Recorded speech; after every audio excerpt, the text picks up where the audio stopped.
All right, so I have my bezel wire and my base. I've made sure that they have a tight fit, that there's no gaps between the bezel wire and the base.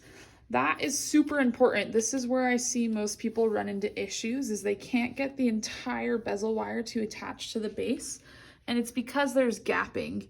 So you just want to make sure that there's no gaps with your bezel wire. You also want to make sure that it's the proper shape compared to your stone, because once it's soldered to the base, you're not going to be able to change that shape. So you just make sure that it's where you want it to be before you attach it.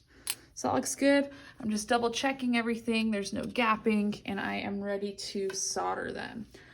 I prefer to dip the entire bezel wire in flux, but before I do that, I'm just going to paint some across the base of my metal to really prevent some oxidation.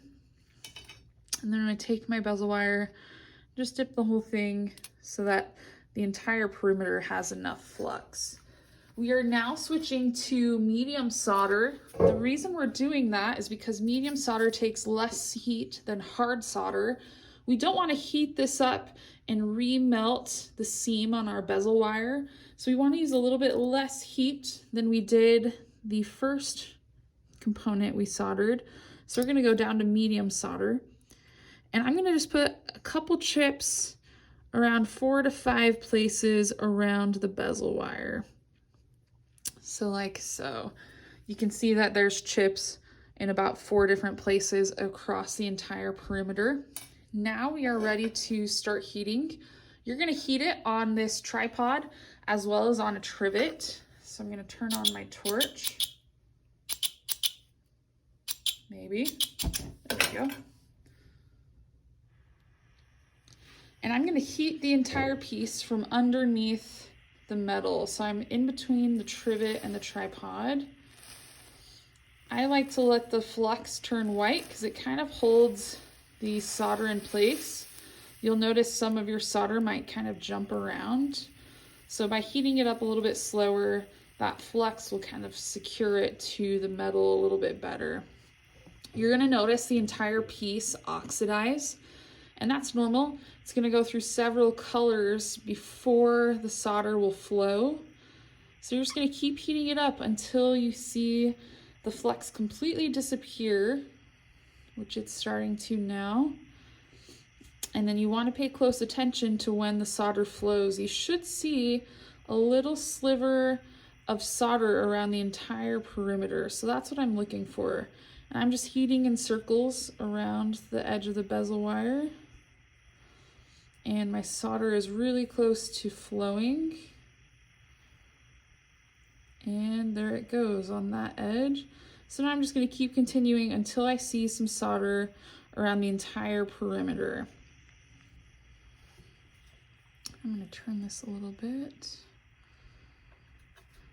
You don't want to heat it too much because it can make the base plate kind of warp and lose its flat shape.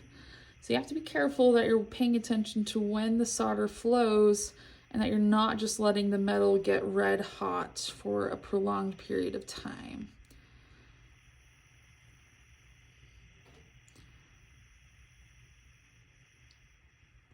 So I think that looks pretty good. I'm going to quench it and check that the entire seam has been soldered. So you'll notice when you quench it, some of the oxidation falls off. I'm just checking the seam and I can tell that this side is not attached. So I'm going to, again, make sure that there's no gapping, and I'm going to repeat the process until my entire seam has been soldered.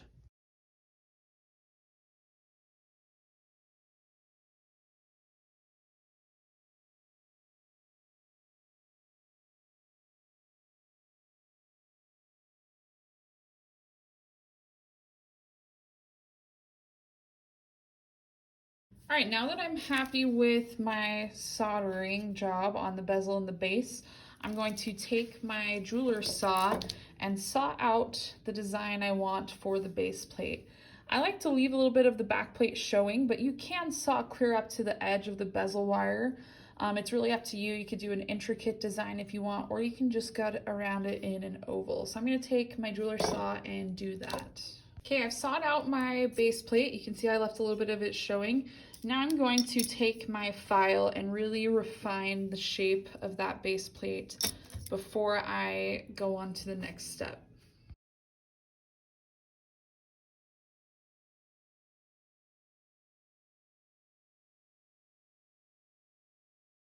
All right, so my base plate has been filed. My bezel wire is soldered to it completely around the edge.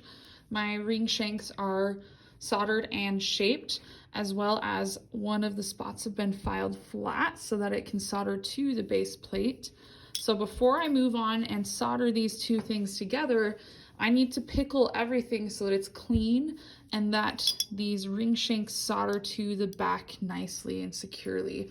Remember that your metal should be clean, or there should be new metal exposed so that the solder can join the metals cleanly and securely. So I'm going to take it over to the pickle and let it sit in the pickle for maybe 5 to 10 minutes. All right, the pickle in our class is left in these little crock pots. So pickle works a lot better if it's heated up a little bit.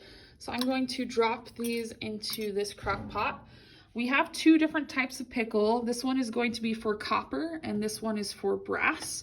It's best to not mix metals because sometimes they can cross-contaminate and you'll end up with brass that looks like it's copper or vice versa. So we're gonna let that sit in this one for about 5 to 10 minutes and then we'll take it out and solder the ring shank to the base.